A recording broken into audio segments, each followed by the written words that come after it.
Om Ajnanatirandhasya Jnananjanachalakaya Chakshurmilitam Yena Tasmai Shri Gurave Namaha Shri Chaitanya Manobhishtam Sthapitam Yena Bhutale Swayam Rupakata Mahyam Dadati Swapadantikam Vandeham Shri Guru Shri Yudapatakamanam Shri Guru Vaishnavamscha Shri Rupam Sagrajatam Sahaganaragunatanditam Tam Sajivam Sadvaitam Savadhutam Parijana Sahitam Krishna Chaitanya Devam Shri Radha Krishna Padam Sahaganarita Shri Vishakamitamscha Namahom Vishnu Padaya Krishna Prishtaya Bhutale Srimate Bhakti Vedanta Swamini Namine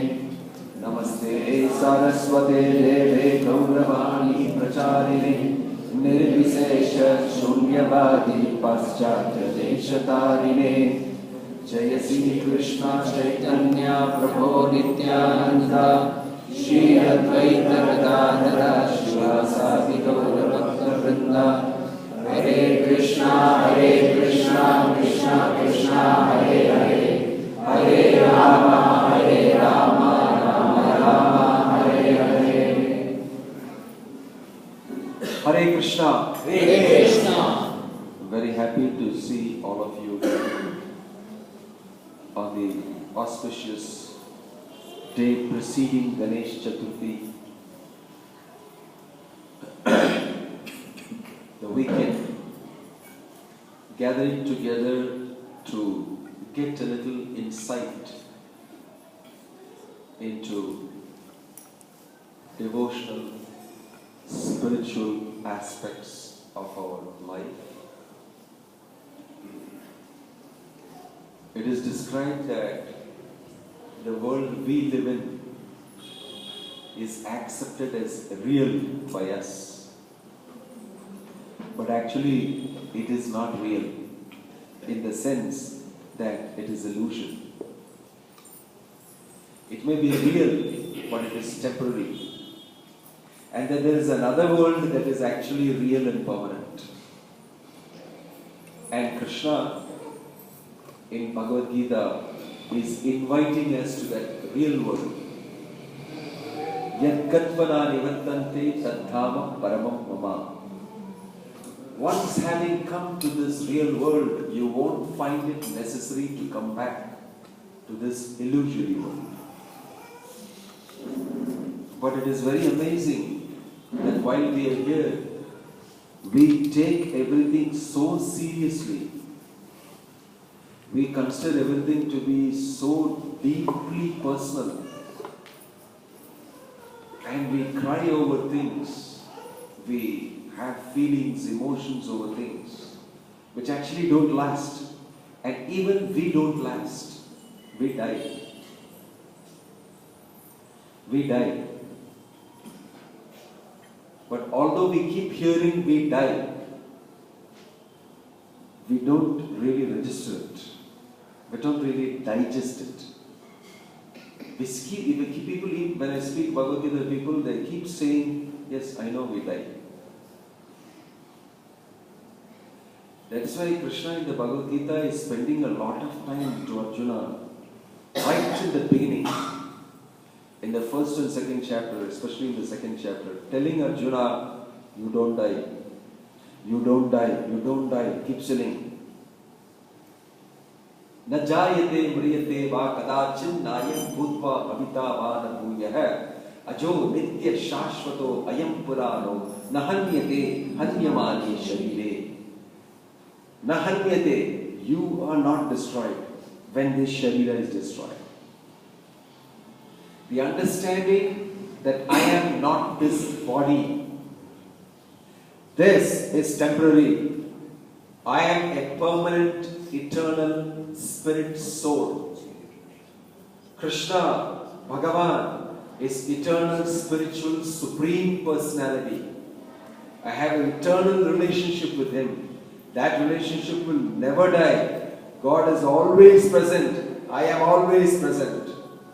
but the situation is so temporary, it keeps changing. None of these situations that we are in are permanent. None of them need to be taken very seriously. When we say this, some people get shocked. Some people feel, no, how can I think my relationship with my daughter, my son, my husband, my wife, my mother, my children, all of them are not true. They're not permanent. But it's a fact, it's not permanent. It's a fact, you will die, they will die, and therefore the relationship dies. It doesn't last beyond this life. This is a stunning reality. This is what Krishna tells Arjuna. You are not the body, you are not that identity which you have assumed. I am so and so, Mr. Ramakrishna, staying in Sanjay Nagar in so and so place with 2 children, job here, and nicely settle down. I really don't need this information about Bhagwat Gita, anyway I'm coming to listen to it. An assumed purpose. So, the first thing Krishna tells Arjuna is, you are not what you think you are. Think about it. Who do you think you are? You are not what you think you are. Jivera Surupa Hoy Krishnera Nitya Das. In this way, Krishna cultures Arjuna with information. What is real and what is not real. What to pay attention to, what not to pay attention too much. This does not mean that we should neglect our material duties. This does not mean we should treat our relatives, our children, wife, mother, father, everything, and slap them with this philosophy that you are not really anything to do with me. You don't know. That will be too artificial. How to understand this practically in life, how to apply it, and how to gain to understand the reality which gives us greatest happiness. This is the secret of the Bhagavad Gita. So, Krishna is telling Arjuna that you should do your duty. Although you are not this body, although the people standing in front of you are not really your relatives, neither are they your enemies. They are just people who are misdirected by powerful material energy, Maya, and they are behaving in a manner that is very bad for Dharma. We need to eliminate them. We need to eliminate their temporary condition and change the scene with new people in place. And they will come back in time according to their karma. In this way, Krishna is giving a powerful message through Arjuna to all of us. And Krishna is going further in Bhagavad Gita after telling that you are not this body, you are not this temporary identity that you have got. He goes further to answer questions of Arjuna about practical living with this understanding. That's why India is famous for that culture. The culture of knowing who I am, culture of knowing that I am not this body, but still living within this body and executing duties in such a way, becoming progressive, improving oneself in such a way that you become enriched inside. Great way. So this reality, what is real? Understanding that is the goal of life. Who am I? Who is God? What is this world about? These 3 things, if you understand, you'll understand Bhagavad Gita. Who am I? Krishna explains that you are not this body. Mamaivam sa jivaloke jivabhuta sanatana. Every soul is a part and parcel of the Supreme Godhead Krishna. Mamaiva amsha. And every soul has got an eternal relationship. Not only human beings, dogs, cats, mosquitoes, elephants, the blue whale. Everybody is a spirit soul. Just that they are occupying different types of bodies according to their karma. They all have eternality. They are all permanent spiritually. They all have a connection with the Supreme God who is their eternal Father. Pitaham asya jagato mata data pitamaha. I am your father, I am your mother, I am everything for you. Eternally, forever. Not only in this janma, janma after janma. You may have father and mother in this janma. They will not become father and mother in your next janma. There will be another souls who will become your father and mother. And in the next janma, even they will not be following you. In every janma, you have completely different type of relationships with people who again become your father and mother. You just imagine how it is. All our relationships are temporary from one place to the other. But Krishna is saying, I am always your father, always your mother, always everything for you. It never changes. Therefore, we should put our investment in nurturing our relationship with Krishna because that is eternal, permanent. But other relationships are temporary. So we need to keep our relationship in that temporary state also. For our daily life, for our walking, moving, living, daily life, we don't neglect those relationships. But we go through them with the understanding that it is not permanent. That's like Jesus Christ said, be of the world but not, be in the world but not of the world. I'm not of the world but I'm in the world. So this knack of living like that is called yoga. Yoga means learning how to live in a manner utilizing the material situation and changing your deep internal understanding. Passing through life knowing that this is temporary. I actually belong to the eternal reality. A yogi is able to do that. He should learn the art of living in this world and not be of the world. That is called yoga. For that you have to be fixed in your original understanding that I am spirit soul. I am not this body. I am not this matter. So Krishna explains to Arjuna who you are. Then he explains the relationship between him and everybody else and the world and everybody else. And then he says how to live that life. That's called yoga. Relating a relationship with this world, with God and with everybody else. 3 types of relationships we should have. The relationships we have with people in this world and how to deal with it. Then the permanent relationship I have with God, temporary relationship with people in this world, and then temporary relationship with my relatives, me and those who are very close to me, and people in this world and with God. Out of all these things, the permanent relationship we have with God is very important. We should not neglect that. If we try to keep up our temporary relationships by sacrificing the permanent relationship, we start having a lot of problems in these relationships.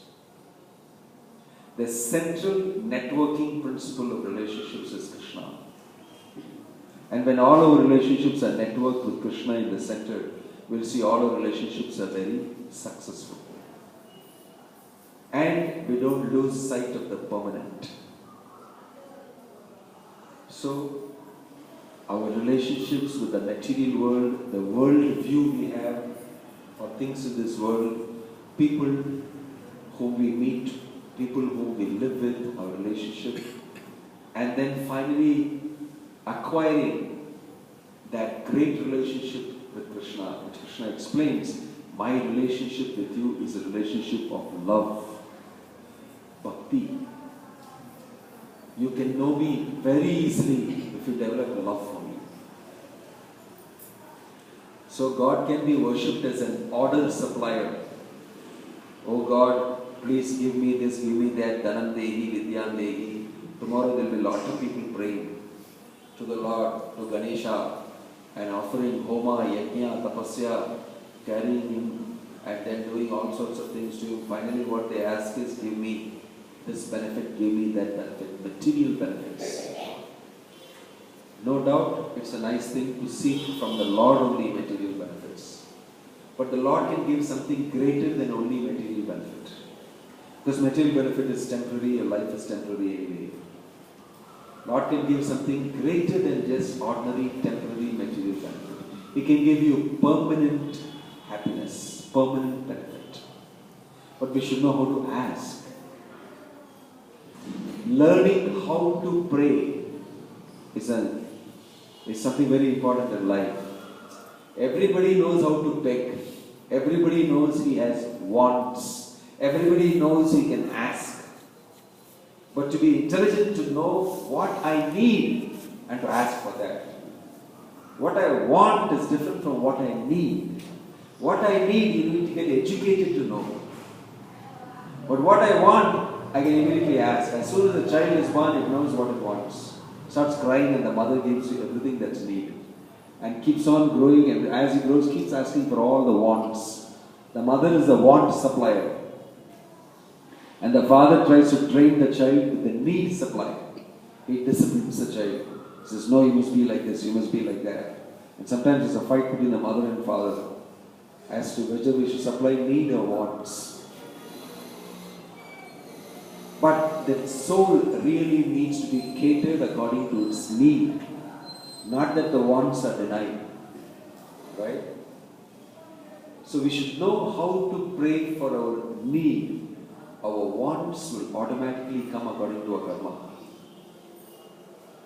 A great saint, Kulashekara, he prayed to the Lord, saying that, my Lord, I am not going to ask you, Nasta dharmena vasunichaye naiva kamo pahoge.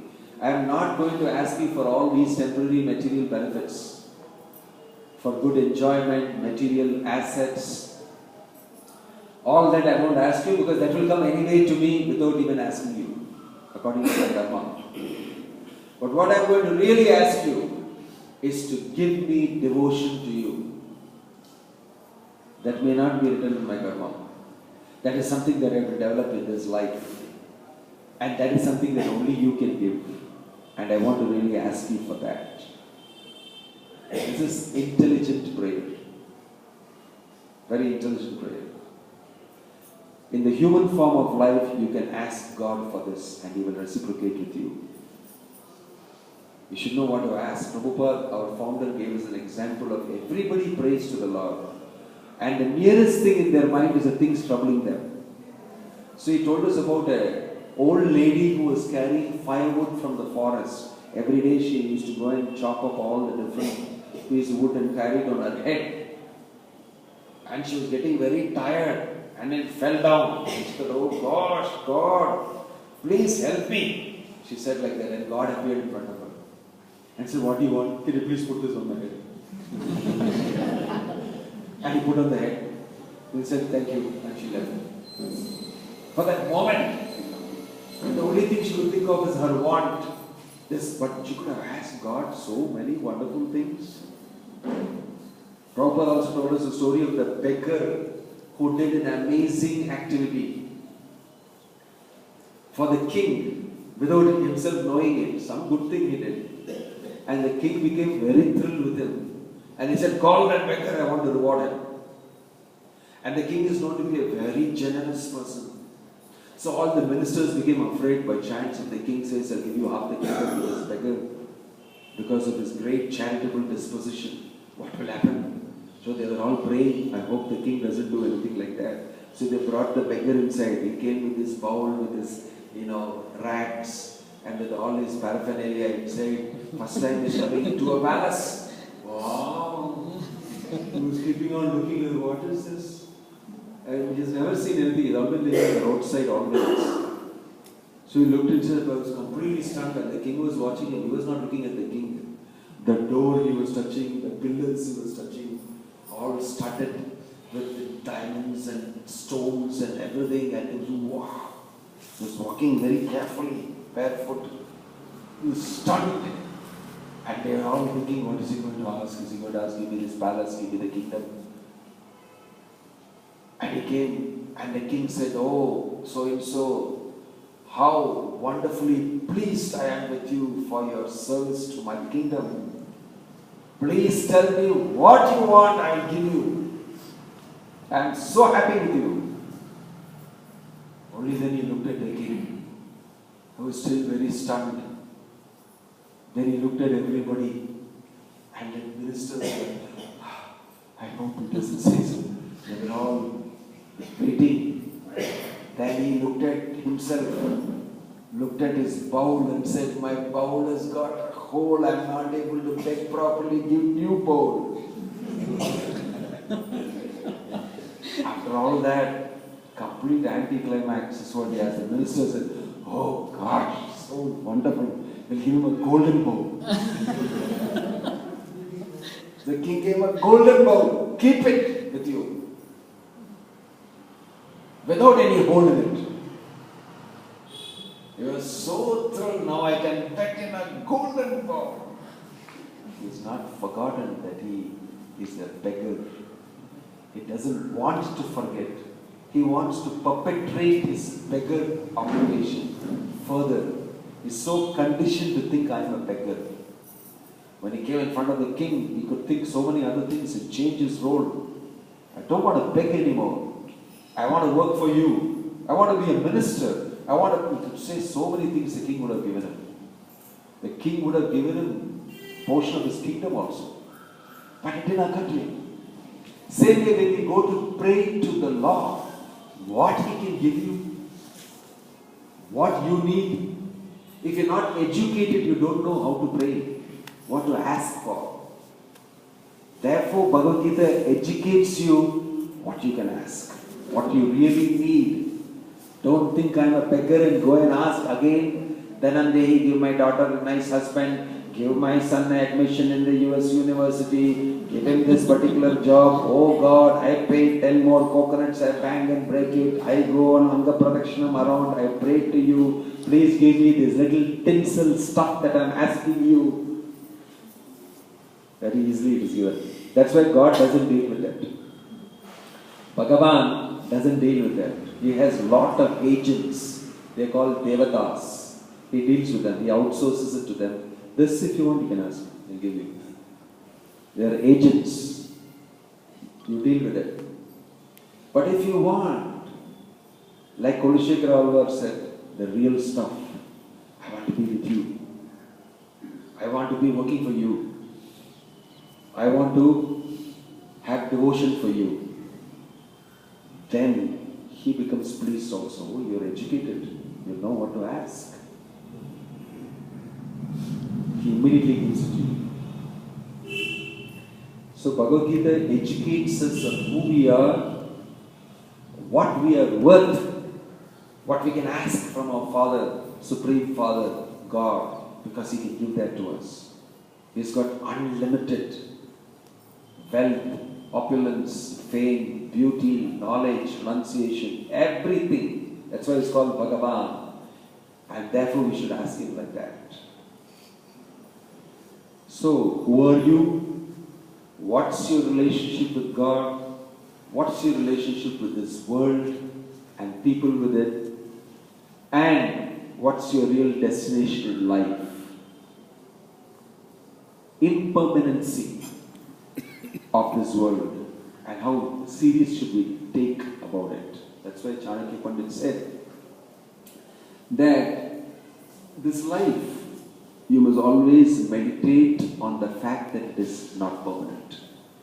Smaranitya anityata. Anityata means the temporary nature of this world you must always meditate on. And the fact that I am going to leave, I am going to die, should be something in your head. And therefore, when we know that, we don't take some of these things very seriously, we don't let them affect us seriously. Unless we know the real facts of life, real stress relief will not be there.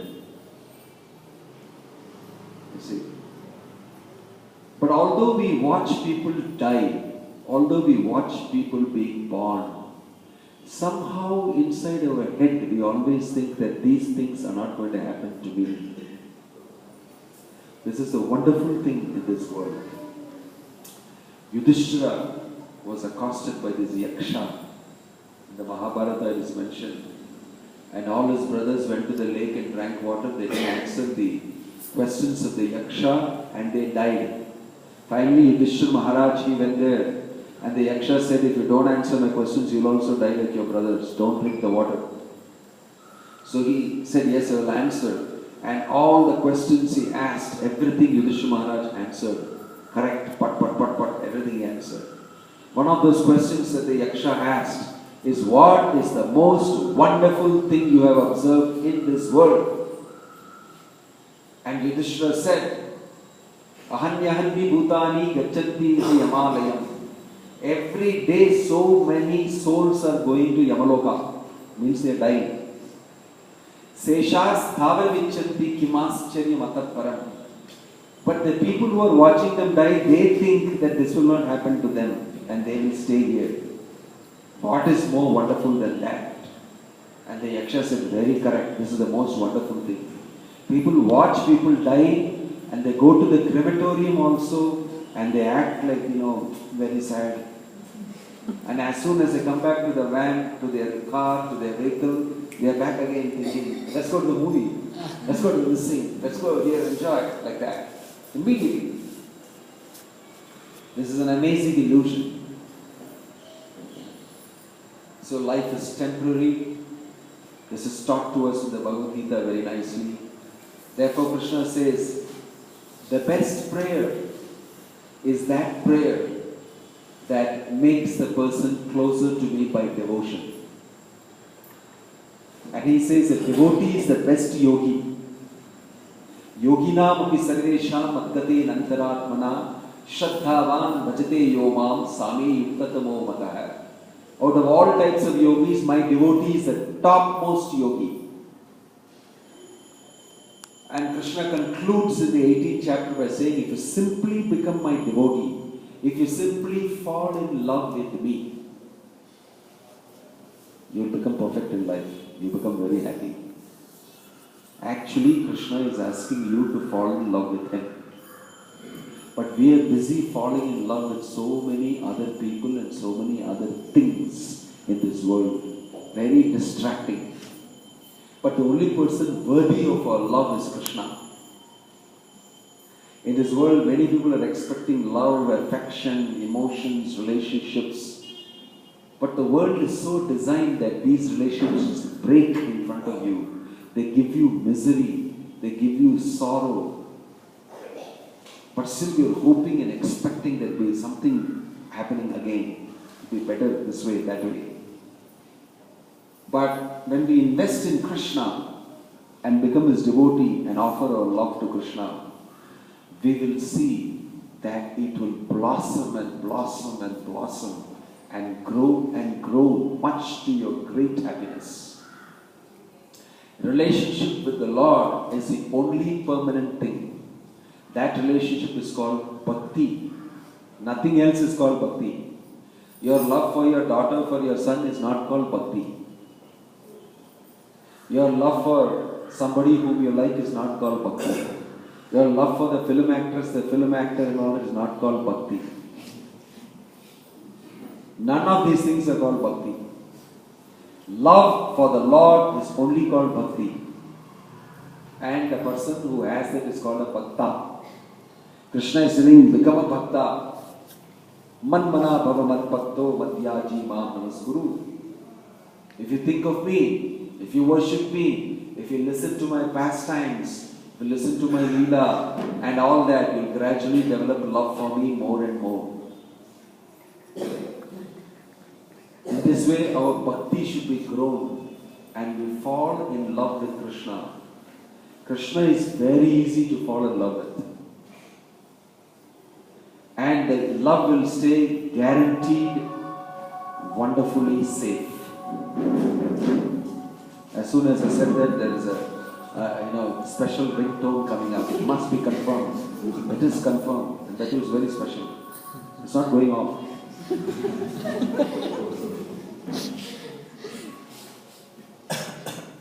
Love for everybody, everything else wanes, dies away.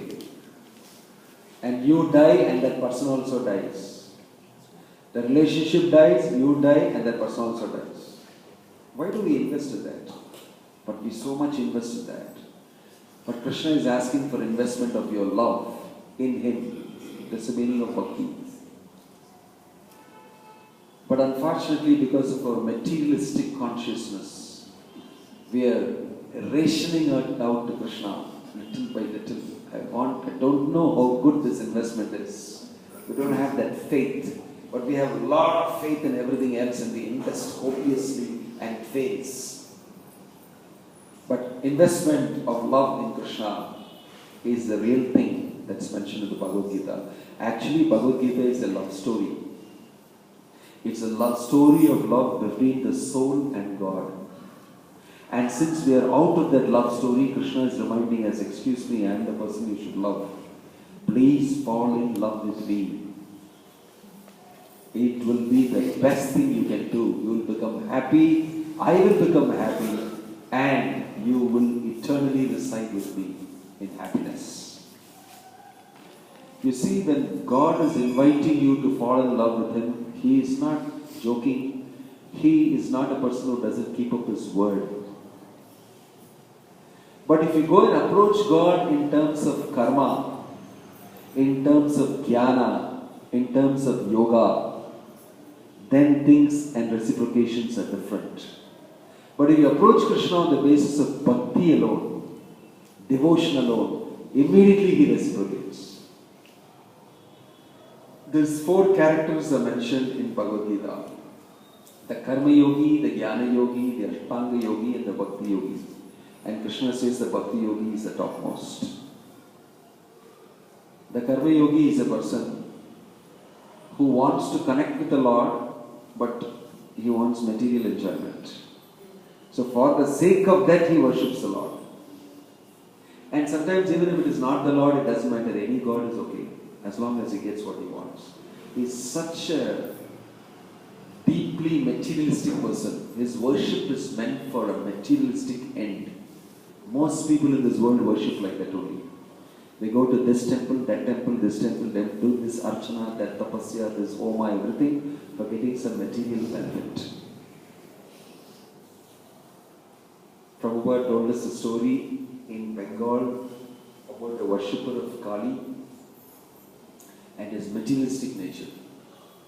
He was poor, so he would worship every day regularly next in his neighborhood a Kali temple. So he went there and worshipped, and he told Kali, I am so poor, I am your devotee, I am every day bringing you leaf, flower, why don't you give me something? So he kept asking and regularly doing a routine tapasya. So finally Kali one day said, okay, you are praying to me so much. You please offer me a goat. If you get what I am going to give you. Something you must give me. I will give you what you want. Money, prosperity, you must at least offer me a goat. He said, yes, goat is nothing. So then gradually he became rich, as per what Kali told him. So he became very rich, and still he continued to come to the temple. And every time he prays, Kali would ask him, what about that promise of a goat? You're supposed to give me, I gave you what you're supposed to get, now you're supposed to give in return. And he said, just wait, I'm very busy, you've made me rich and I'm very, very busy. I'll get back to you. And then he again and again was asked by Kali, what are you doing? What happened? Coming, please. Then she said, I know you are having difficulty deciding about this. It doesn't matter, I don't want a goat, you give me a hen. Then he said, yes, okay, sure, I'll do that. Even that he did not do. And then as prayers and prayers were going on, finally she said, this is too much, I'm going to withdraw. Then he said, no. At least you give me a flight. Offer a flight to me in return for what I gave you. Then he said, real Kali, just imagine, there are so many, I'm so busy, and there are so many flies swimming around your face. Why don't we catch one of them? I don't have time. So Prabhupada mentioned this is the mentality of a person who is materialistically worshipping the Lord. There's really no spiritual relationship, it's completely material. Then the person who is a jnani, who wants to get knowledge about everything, he may be known as a knowledgeable person. When he gets knowledge, when he learns, when he understands, he goes on accumulating knowledge, and he never wants to surrender to the Lord. He keeps speculating. Maybe this, maybe that, reality could be this, that, this, etc. Similarly, the Ashtanga Yogi, he also wants to get some material benefit. He wants to get some siddhis, some perfections. He wants to be known as a yogi with great perfection. And he becomes waylaid from the real purpose of life. In this way, the karmi, the jnani, the yogi, all of them have got some material desires, due to which reason they don't get really bhakti, the ultimate goal. But a bhakta, he is not wanting anything from the Lord. He simply wants love for the Lord. He simply wants to be able to offer in love to the Lord whatever he can. Therefore, a bhakta is supreme. Out of all the different types of categories that's mentioned, the bhakta is supreme. Whatever you give him, whatever he has, he uses everything in the service of the Lord. Whenever you love somebody very much and you get something very important and valuable, you immediately think of giving it to that person whom you love. Whenever I distribute prasadam to people, sometimes they will take it and wrap it up nicely and say, no, you eat it. No, I want to take it for my daughter, my husband, my son. It shows that a very well-knit family, whatever I get is very valuable to me. I want all of them to get the mercy of the Lord. Whenever you get something, you think about your loved ones, you want to share it with them. Right? In the same way, when a bhakta gets anything, he immediately wants to offer it to the Lord. Because I love the Lord very much, it belongs to you. I want to give it to him. I only want to take prasadam from him. You see. So, if a person, you can see these characters in everyday life also. We normally put up a skit in our Bhagwat Gita sessions. A story, a real occurrence about a person who is walking on the road and he finds a wallet. He finds a wallet full of money bulging out like that on the road. Different people react differently to they see a wallet on the road. If a karmi who wants to enjoy life and who is like that goat, hen and fly offering person, if he sees that wallet, how do you think he will react? How do you think he will react to that? He will look here and there, immediately put it in his pocket. Because he got a chance to enjoy it. He immediately put it in his pocket, I hope nobody has seen me. And he'll go and enjoy that. I'll go to this hotel, I'll go to this place, I'll buy this, and then enjoy, I'll buy all sorts of things that I need. Wow, great. He uses it completely to enjoy for himself. But a jnani, if he sees it on the road, he'll start thinking, whose could it be? The person who owns this, how will it be for him? Is it morally correct to take this from the road? Is it ethically correct? Should I not? Like that, you stand on the road and think about all these things. This is a jnani. In the meantime, the karmi will take it and go. You keep thinking here, I am taking it and going. You have these people also. Then when he sees the person, is taken very bad, he'll give a lecture about it. Others' possessions we must not take. We must always keep only our possessions with us. Even our possessions we must be careful of. He'll give a big lecture about it. But he will not touch it. He doesn't know whether to touch it or not. He wants to enjoy it, but he thinks not to do it because moral, ethical stuff. In this way, jnani will speculate, and then he has a different destination. A bhakta who may see that immediately, you look around, who's it? Anybody belongs to? Nobody's taking it. He'll take it.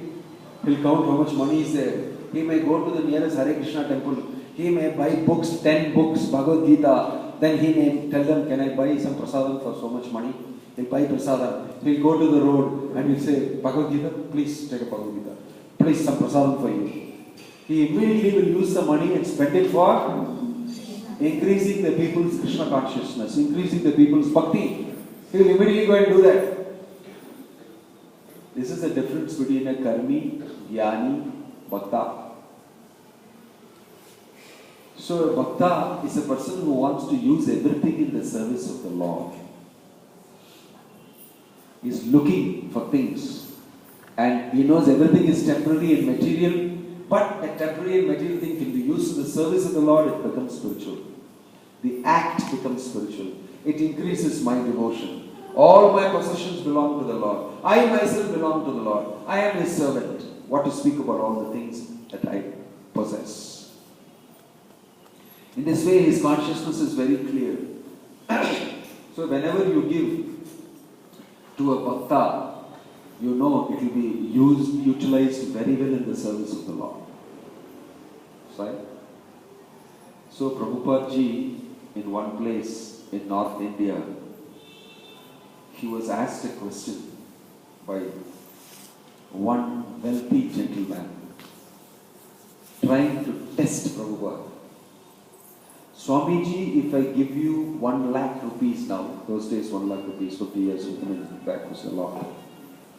If I give you 1 lakh rupees now, will you take it?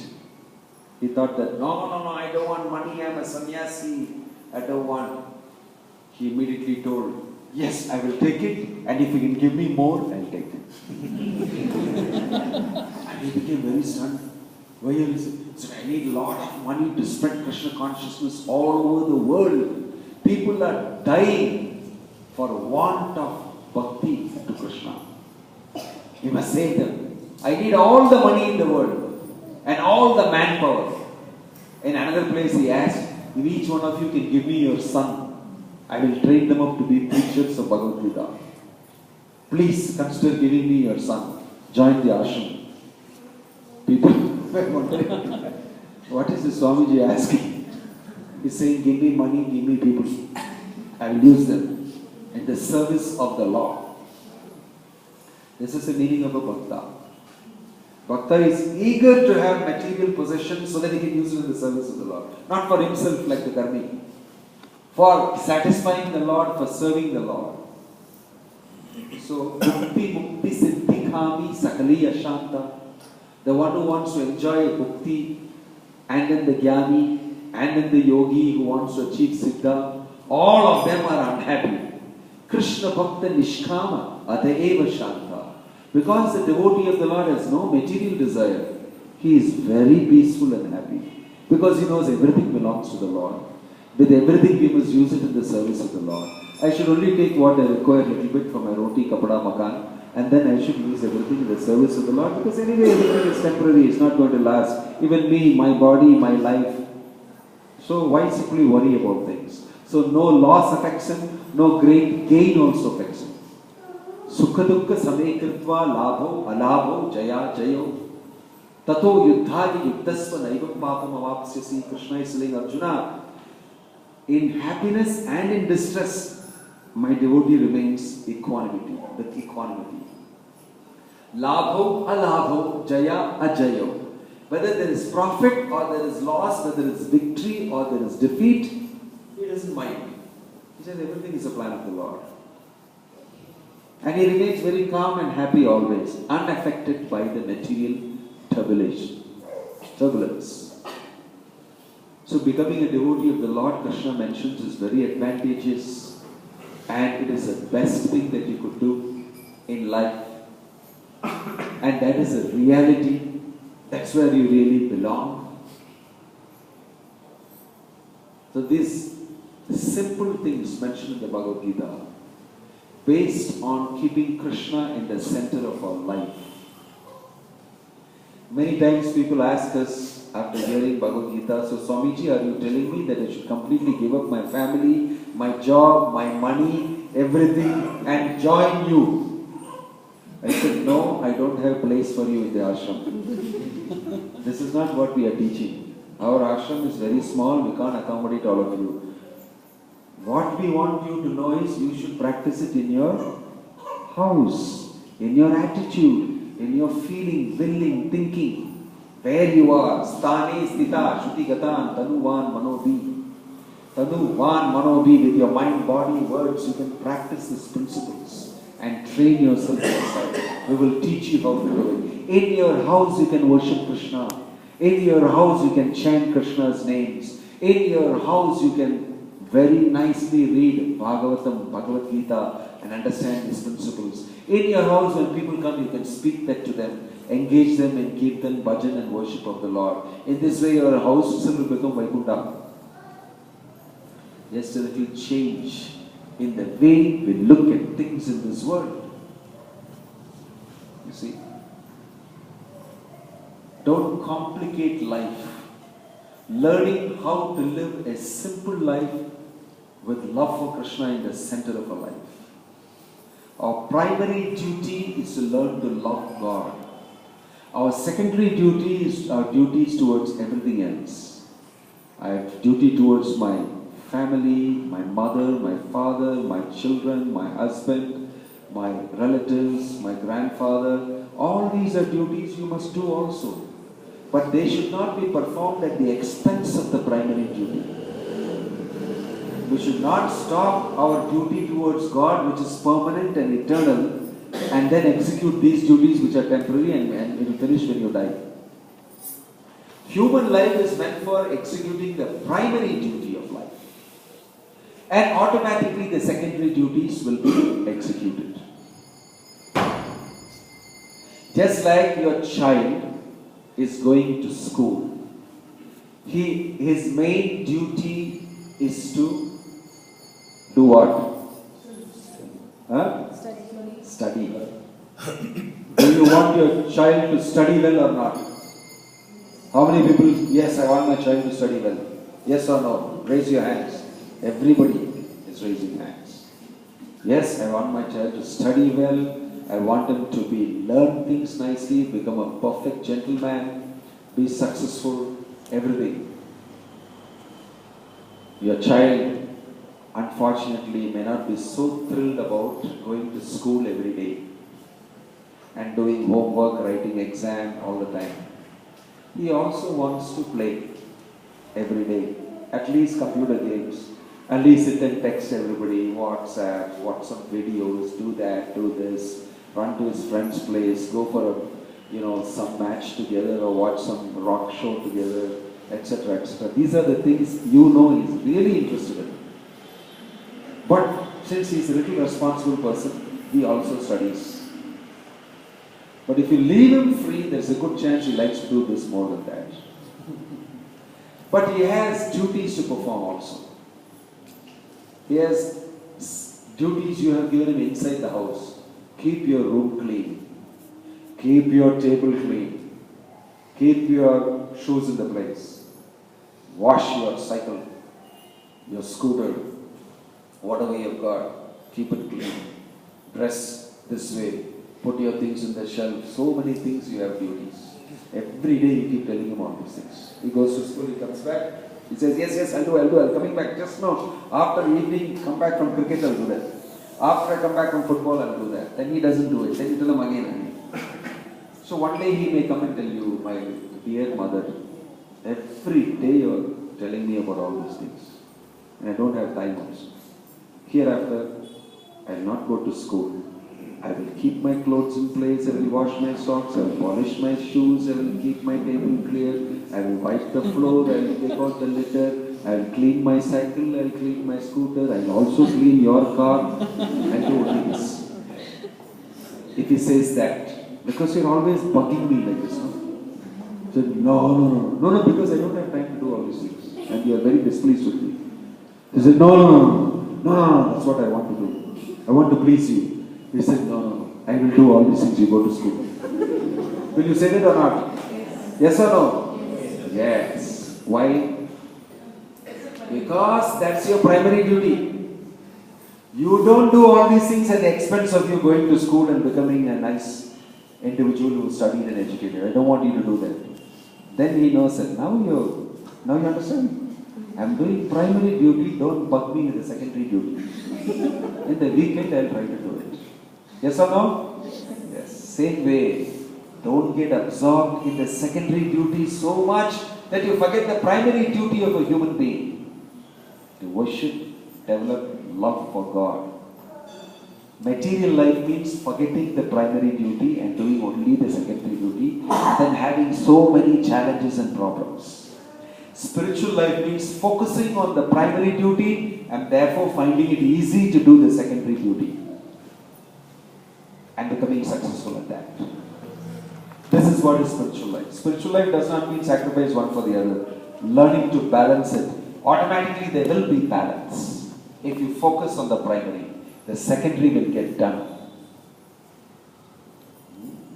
So this is what we want all of you to do. We want all of you to understand the importance of human life, understand the essence of Bhagwat Gita, and we want all of you to chant Krishna's names. That's the greatest prayer you can offer, the greatest type of worship you can offer in Kali Yuga. Easiest format of bhakti. You chant Krishna's names, worship the Lord in your house, and then offer him little food, accept it as prasadam. You will become very happy. This process is called Bhakti Yoga. Eating prasadam, chanting the name of the Lord, reading Bhagwat Gita regularly, associating with people who are doing that. These 4 things you do, you will become very successful in your life. How many of you want that type of success in your life? Please raise your hands and chant Hare Krishna, Krishna Krishna, Hare Hare, Hare Rama, Rama Rama, Hare Hare. Thank you very much.